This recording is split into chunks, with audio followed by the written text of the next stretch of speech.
नमस्कार आमी अपू संसारे सकलके स्वागत जानाई। आशा करी सकले भालो आछेन। आमरा जिलिपि सब समय मेला बा दोकान थेके किने खाई, किन्तु सेई मुचमुचे जिलिपि खूबई कम समय बाड़ीते खूब सहजे किन्तु बानिये फेला जाय। मात्र सामान्य कयेकटा उपकरण दिये आजके बाड़ीते जिलिपि बानाबो। तो चलुन रेसिपिटा शुरू करी। प्रथमे एकटा पात्रे आमि निये नियेछि एक बाटी मयदा। आमरा बाड़ीते जे तरकारी खाई बाटीगुलो ओरकमई छोटो बाटिर मध्य एक बाटी मयदा नियेछि। ओर मध्य दिए दिएछि एक चामच घी। एखन एकटा इनोर पैकेट आमि केटे ओर मध्य दिए दिচ্ছি। जे कोनो ओषुध दोकाने এই इनोर पैकेट पेয়ে যাবেন, मात्र 10 টাকা নেয়। এখন এগুলো সব ভালো করে মেখে নেব। এত সহজে বাড়িতে জিলিপি বানানো যায়, না দেখলে বিশ্বাস করবেন না। আর স্বাদও হয় একদম দোকানের মতো। এটা আমি প্রথমবার বানিয়েছি, কিন্তু প্রথমবারই খুব সুন্দর মুচমুচে হয়েছে।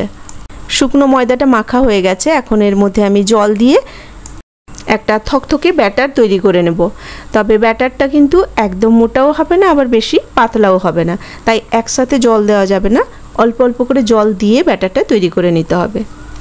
ব্যাটারটা যদি বেশি পাতলা হয় তাহলে কিন্তু জিলিপির প্যাঁচ দেওয়া যাবে না, তেলের মধ্যে দেওয়ার সাথে সাথে চারিদিকে ছিটিয়ে যাবে।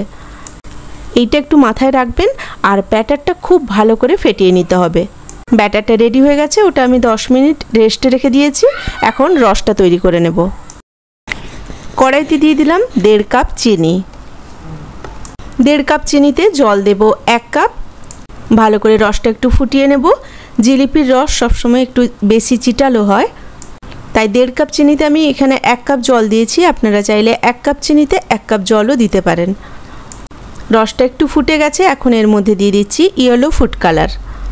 আমি ফুড কালারটা সাধারণত ব্যবহার করি না খাবারে, কিন্তু জিলিপি তো একটু রং না হলে জিলিপি বলে মনে হয় না।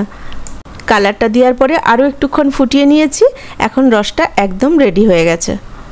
খুব সুন্দর একটা কালার এসে গেছে আর একদম চিটালো হয়ে গেছে রসটা। আর ফুড কালারটা যদি দিতে একান্তই না চান তাহলে ফুড কালারটা স্কিপ করে দেবেন।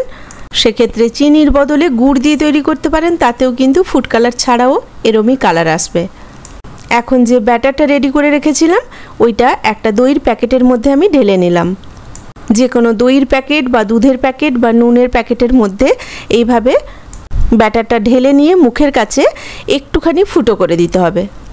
এখানে মুখটা আমার একটু কাটাটা ছোট হয়ে গেছে, একটু বড় সাইজের হলে কিন্তু জিলাপিগুলো আরও মোটা মোটা হবে।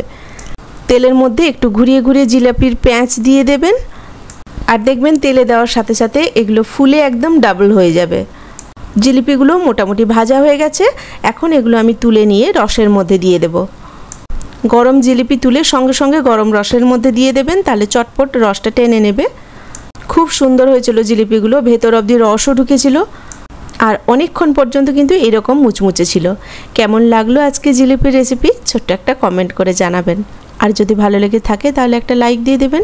সকলে ভালো থাকবেন, সুস্থ থাকবেন। কথা হবে আবার পরের ভিডিওতে নতুন কোনো রেসিপি নিয়ে। আজ এখানেই রাখি। নমস্কার।